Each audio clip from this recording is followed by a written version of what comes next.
Hey, everybody. We're going to try to liven up your afternoon slump here. Hello. So as they just mentioned, I'm Kelly Covato. I'm the GM of the travel business at the Trade Desk. And in case anybody is wondering what the Trade Desk might be, we are a demand-side platform that really powers the open and connected internet. So we work with lots of clients like Delta Airlines to help them meet their goals, whether that's delivering trip inspiration all the way down to a booking. And we are proud to partner with some of the best inventory partners in the business, people like Netflix, Disney Plus, Hulu, and Spotify. So I'm thrilled today to be here with Natalie from Delta. Hi. So let's hear about you and your role at Delta on the experiences team and kind of how you fit into the larger organization there. Yeah. Hi, everyone. My name is Natalie Lennox. I work at Delta Airlines. I work in the member experience team. I lead the member experience team, which sits within our SkyMiles marketing program. So all relationship marketing kind of fits in my world. We are essentially responsible for bringing experiences to life as a benefit of your membership. So I know I've heard from a bunch of people that I ran into on the way over here that we have a lot of loyal fans and members from our program, which is amazing. Me included. Thank you for your loyalty. But essentially what we're trying to do is scale experience as a value and benefit of your membership. So increasing touch points outside of what we call the travel ribbon, really to enhance and provide more value to the membership program overall outside of, the flight experience. Awesome. So I think a lot of people could define experiences in many ways. So you could talk a little bit about how Delta actually defines experience marketing and what value you think it drives for the brand. Yeah, so experience marketing definitely has a lot of different definitions. I think a lot of people think about experiential and think about these really big tentpole activations, which are certainly included in our definition. But we've really kind of broadened what we consider experiential into things that are really anything that's tactile experience-wise or immersive. So whether that's digital or physical experiences, all of those count. Whether it's a piece of merch that you get exclusively because you're a member, that's also considered an experience. So we have a pretty broad definition for what we consider that within the Delta world. Exciting for people like me who are SkyMiles customers. So you have been at Delta for a little bit now, and I think you kind of kicked things off for the experiences team here at South by Southwest, and I know you have a lot of exciting things on the horizon. Can you talk to us a little bit about some of the experiences that you've created and really what's on the roadmap for the next year? Yeah, so we've really been in quite an evolution as a brand over the last 2 years-ish. This is our centennial year, so we are 100 years old. So it's pretty exciting to also be feeling like we're at a precipice of change and really be rethinking how we connect with our customers and our members. So when we first, did anybody here go to any of our activations last year at South by? Anyone? Okay, we have a couple. So, and we can pull up maybe the slide on it too. That might be a good place to start. I pulled some visuals for people who didn't. There it is. So last year, we really got the opportunity to sponsor South by as an official sponsor. And I think it was a little bit like, oh, wow, we're actually going to do this thing. It felt really big. And our brand hadn't been in physical context outside of the airport in a way like this, ever.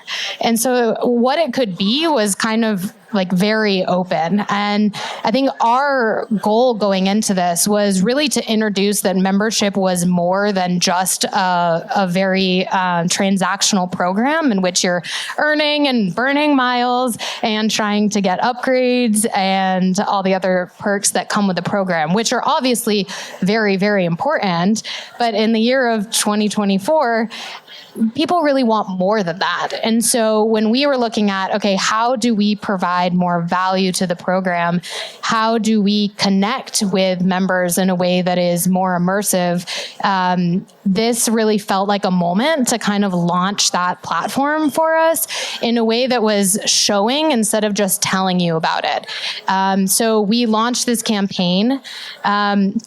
And when we were looking at kind of all the different touch points, because it feels like the opportunities are endless when you have like a sponsorship title that you can leverage, it's like, do you want these 100 things? And it's like, okay, there's like too much. Like it ends up being hard to edit yourself almost to what's going to be the most meaningful in your footprint for what your objectives are. And so what we did is we really looked at like, okay, we know who we are. First step, really important. We know who Delta is as a brand. We know who our members are. Like, we know who our members are. And like, we know that they are here in a big way. And we have a role that we can play in making their experience at South by much better. And so our main objective going into South by last year was how do we elevate the experience for our members on the ground at South by to show them that we care about them and that the value of the program is more than just what they're getting in flight. And with that brief, it took us on this road that was so incredible and so much fun to build. I hope it was as fun to build as it was to see people experience it, to be honest. It kind of felt like a birthday party by the end. I was like, oh my God, everyone loves it. I think everyone loved it. We started with an airport welcome. I mean, like as a human person, like what is better than being welcomed at an airport by someone you love, right? And like as an airline, of course, like an airport welcome feels like a perfect moment to be your first impression on the ground, to give you a bit of education of like things that you can do while you're in Austin, including things with us, and really our people that are there. Like we had flight attendants and red coats like greeting you, like it was amazing. And you're like, oh, if that's all Delta did, like that felt pretty special. But that was like literally the tip of the iceberg. So it just felt so much fun to build the rest of this experience kind of around knowing like who we were, what people wanted, and really the impression we wanted to make on Austin as a city. Another thing that we had Fast Pass badges. So if you went to go pick up your South by Southwest badge and you were a Skies Miles member, you didn't have to wait in a long line. And then of course we had the lounge, which was really about how do we create a space for people to connect with each other in the context of our brand. We're great at lounges. So a lounge felt very natural in our brand DNA, but we made it feel like Austin. We made it feel like South by, but we also made it feel like a reflection of our members. We also had like, from a media standpoint, we ended up sponsoring a bunch of these like cars that go around to bring you to and from the lounge and around the footprint of South by with ease. Like, okay, that's so cool. And then merch. It was just like such a fun. And then of course I have to mention our partners at Starbucks. We integrated a bunch of our partners into this in a way that wasn't pushing the promotion of it. It was very naturally tying in programming to that experience to really elevate the footprint as it was there. So Starbucks ended up doing some first sips of international beverages there, which was such a fun experience for our members and really just re-educated through the action of that, not by like pushing it in signage or anything else, of how that partnership brings more value to our members, even on the South by footprint. So that was like just super fun. One of the things I love that we talked about this morning at breakfast was just how you really knew who you are at Delta and how you show up authentically in these moments and really kind of give the guests the true Delta experience. And it really starts with kind of your ethos as a brand, which I think is really unique. Yeah, and I'm very fortunate. Delta has a mindset of innovation, but at the core of everything is people first, which allows us to really start any briefing process, any project, really thinking about what our members want first, and then doing our best job to deliver that in a way that only Delta can. And that like makes for, when you're building an experience, not about promoting, it's about serving. And I think that will immediately resonate more with people when you're not pushing something at them. I think like one of the headlines that came out of it was that we were bucking experiential trends because we were providing food and beverage that wasn't in plastic and things like that. And it was like, well, that's just a part of who we are. And so it just felt really natural to execute in that way, even though this context was one that we hadn't visited as a brand before. So I think like, I know we were talking about this at breakfast, like one thing that I highly recommend to brands that don't necessarily have a clear guidebook for what your brand looks like in these experience and physical, these tactile environments is really do some work on defining how your brand principles can be applied to experience layers. So we talk about what our brands look like in digital formats and in advertising and a lot of other placements. But I think we rarely maybe go through the practice of like, what is a hospitality experience for my brand look like if I show up in a physical environment? And usually brand guidelines can very easily be applied to this environment if you just take some time to define that. So I think that's always a good place to start if it feels like you're hitting roadblocks and doing what you feel is right from an experiential standpoint. Yeah, I think we believe that too at the Trade Desk, of really understanding your customer and helping, our clients go to market in their best interest. So I think that's really unique. I know South by was really the start of the journey. Yes, it was. But tell us about what you've done since then, because I know you showed up at the Sphere at CES. Yeah, we did. So it was interesting. I think this was your first question that I meandered on with all of these like amazing details that I'm still obsessed with, clearly. But after South by happened, it was clear that we had like touched on something, that there was what I would consider like pent up demand to engage with our brand in ways that we hadn't shown up before. So the lines definitely showed us that, the merch, like the different programming. We're like, okay, like we can and should do more of this if people are asking for us to show up in this way. So we started the practice of like figuring out how we were going to programmatically build an experience layer into our program values. Knowing that that's something that people are asking us to do. So we launched in November, relaunched a platform that had been sitting without a lot of investment called SkyMiles Experiences in November, led by my team, which I'm super proud of. That's really about curating and creating experiences that you can access as a member. Having a really unique curation lens so that when you go there, you're like, oh my God, like I have to get that. I have to get that thing. Even if it's not bespoke, and has distinctly Delta touch points in them. We had a like hat making experience in Aspen that was super cool. Wow. That I got to go to, and just see members going to that was like super fun. But that experience was for 10 people, right? But 10 members that became really excited about our brand in a new way because it was a new touch point.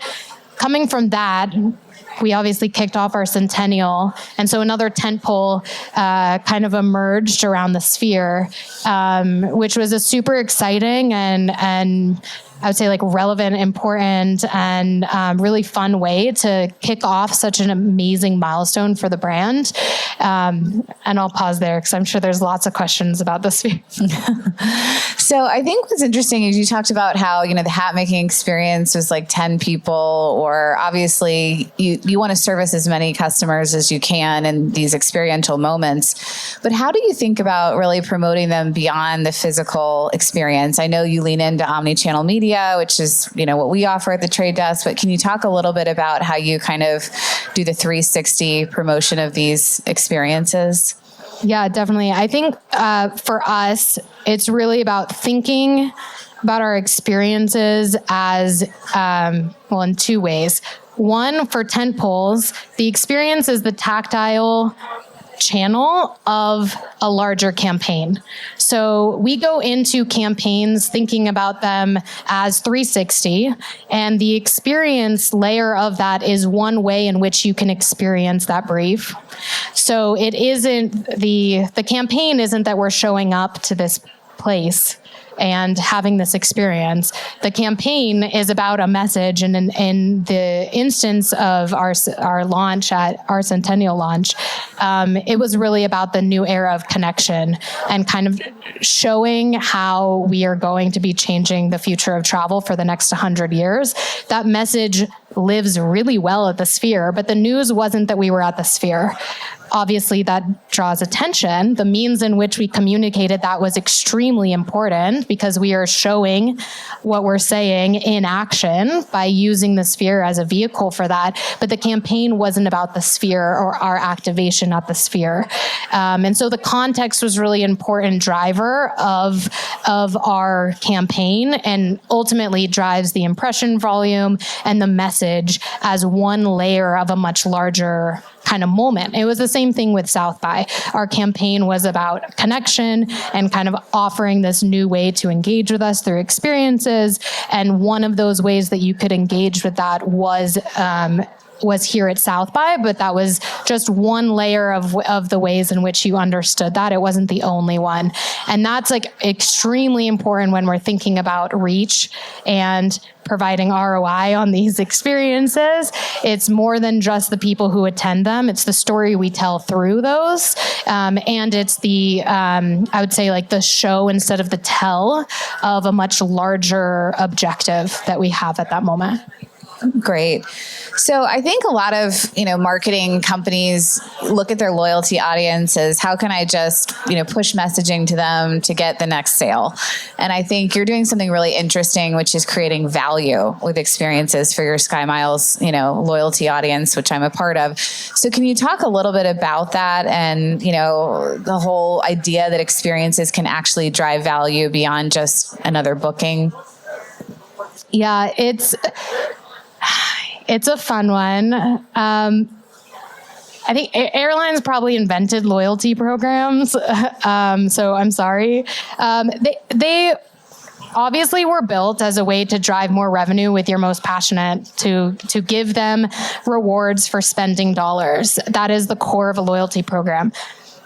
In the year of 2025, we see that there's just more valuable touch points. And I think in the last panel, they were talking about 4x more valuable, the more touch points, or with I think digital touch point. And we definitely see experience as one of those things.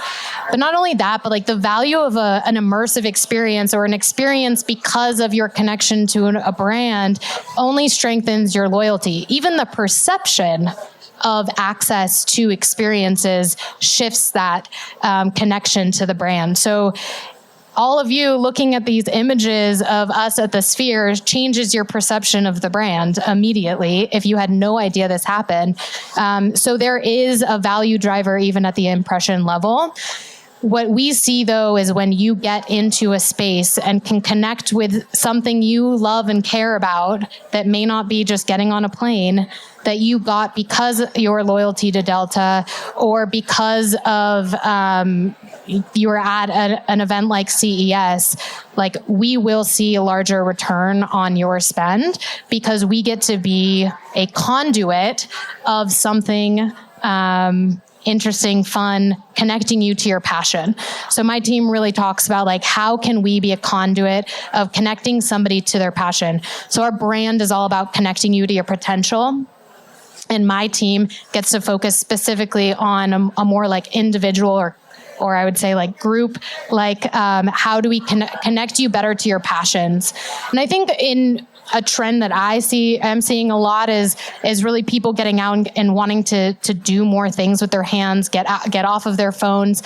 So if we can start to tap into what are ways that we can unlock that because you are loyal to Delta, both in a long tail way of hey, we curated a bunch of experiences that we think that you're gonna like and that you can use your miles to go to that you didn't know about before, that's amazing.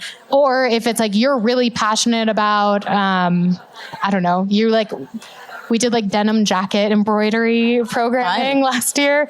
I heard women cackling over their jackets in the restroom later, that sort of joy that you can just arrive. It's amazing. there will always be a return on the brand investment, whether it's you are new to Delta or you have been a diamond or a million miler. That will always be a return for the brand over time. So what kind of KPIs, does your team then kind of roll up to leadership to say, hey, this was a win, right? Because we're living in this era where everything can be measured. So, how do you kind of tell that accountability story? Yeah, it's a multifaceted approach for sure. In moments like tentpoles, there's a complete methodology that we use that really relies heavily on us being able to understand the impact. These based on conversation volume, based on impressions with earned media. For us, we look at earned media and impression volume as an indicator that people cared about what we were talking about, as long as it's positive sentiment. But when people are talking about something, that means you hit a nerve, right? And so that means that was interesting enough. There is like a culture driving aspect to what we were doing. And that is powerful for our brand over time. And it will absolutely help our sales overnight. When we look at our platform like SkyMiles Experiences, we take a much more nuanced approach. We are right now trying to build a longitudinal study in which we are looking at the impact on spend based on attendance to things like our tent poles and our larger scale brand experiences. We think basically over a year or so of data of members who attended these experiences that we'll be able to figure out put some sort of dollar amount, because at the end of the day, if we can't prove that these things have an impact on the brand, then we can't spend the money. So it is really, really important for us to be quantifying the value, but it really exists both in brand and in dollars. It's not very clearly in one camp or the other, and so it really has to be a mixed approach there. Great. So I think, what does the future look like for growth? I mean, how are you planning to kind of scale these experiences to larger audiences, or what's on the horizon? I'm so glad you asked. So coming out of CES and having launched our SkyMiles Experience platform, we're really looking to what do I want to call it? We're looking to figure out the right model for us to create more serialized experiences. So ownable moments that aren't tent poles, that aren't these curated experiences that you can, get like 5 VIP tickets to Coachella, for example. This is the Sphere Bowl from Centennial. There is this middle ground of experiences that can be serialized, that can be ownable to the brand, and that can be in connection to culture in a way that isn't just about the experience like I've been talking about, but it also can be a starting point of content series, of original content. It can be the beginning of social extensions, talent-led integrations, of ways in which we can integrate our partner ecosystem in more unique ways that can be anticipated, that is ours, that is coming, that happens every quarter, and isn't just based on a reaction to a tentpole moment that is owned by someone else, but something that we can create for ourselves in markets that really matter to us. So we're excited to start building some of those, so be on the lookout. I'm excited about that as a SkyMiles member myself. I feel like if we have moments to look forward to, that also just, again, creates that loyalty loop. So that's exciting. Yes, we're so excited. So I think we're coming upon time. But we can take some Q&A if anybody has any questions. So the question was, what were the data points and measurements that we used around a moment like South by to prove that it was valued, right? Is that it? Okay. Yeah. So actually last year at South by was when we started our longitudinal study around like a member attendance and what is their change in behavior with our brand after attending the event. And we actually saw that really valuable members came to that experience. And B, that after South by, they started spending more. They started buying better cabin seats, and they started traveling more frequently with our brand. So we don't do that type of study on everybody. We do it specifically on the experiences. And this is a methodology that we are trying to build out so that we can forecast, not just report out what is the effect of attending a physical experience and your spend with the brand. Our intention of experiential, our objective is not increasing spend with the brand. It is perception of value of the program, which is much more based in a measure that we call LTR, which is likelihood to recommend. It is a question that we ask that has a methodology that's existed for a very, very long time.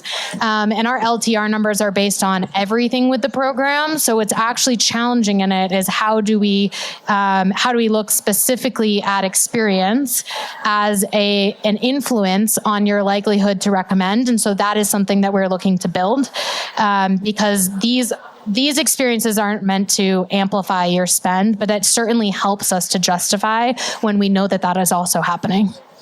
I love your point about looking to the future, growing with the serialized experiences that you can have with your customers. What are the tools that you use to identify like what could be like some intersections between their preference for Delta and other passion points that they have, what are you interested in culture, and what did you find are like some sort of limitations on those tools? Like, do they give you like the geographical representation that you need? Like, can you do that globally, or it's more like US oriented? How does it work? Can you give me an example of a truth? Okay, so the question was, did everybody hear? You have a microphone, sorry. Can you give me an example of a truth that you're kind of like... So if you are, I saw you... let's take, for example, CES. So there is a lot of overlap between your Delta customers and people who actually are there, interested in innovation and electronics and stuff like that. What would be like other spaces where you think that could be interesting for them? It's a good question. So we have market priorities that kind of exist, and that usually helps influence what markets we invest experiences in. Austin is a growth market for us. So I don't know if you've seen the headlines. We've been launching a lot of new routes out of Austin. I also live in Austin. Go Austin. Woo-hoo. So I'm very happy about that. But the cultural lens on this is so important. Like when you look at how we approached these experiences, it looks like Delta, but Delta appropriate in context with the place and the message that we're like, it has to have all of that. For these serialized ones, it's so interesting because like you start South by and CES with a very clear context that you're deciding to go into. And when you have a blank slate of like, where do we want to go next? What do we want to do next? How do we want to do it? There are so many different inputs and lenses you can use to decide that. What we've used on the business side to inform it is who are our growth segments that we know. So one of the data points we know to be true is that experience value as a part of membership and loyalty will amplify someone's loyalty and actually is a helpful driver of acquisition. So if we know that, and we also know that we have two specific segments that we're very, very interested in engaging at a higher rate at an enterprise level, that both will react more strongly to experiences, we know we have a very big role to play in that. So we immediately then have our audience who we're interested in, and then that's where the fun part for me starts, whereas like you start looking into culture. If our team's objective is to connect people to their passions, we need to know them on a level that isn't just surface level demographic, where do they live, like what's their household income. We need to know like what do you follow on Instagram? Like, where do you spend your Friday nights with your friends? And how do we create experiences like that feel like they're unpurchasable or unreachable for you right now, but will be because we helped you get there? And that's where like the truths are led to. And there's obviously the main verticals that that I think almost every brand thinks about within this is music, food, and which obviously, and wellness. Wellness is a part of all three of these live in our brand DNA already. And so it's just really exciting to think about how do we take those pieces of who Delta is into spaces that we haven't existed before, similar to South by. And so that's really our challenge to the team for the next, I would say, 12 months, that hopefully you'll see soon. All right. Thank you, ladies. That was awesome. Thank you.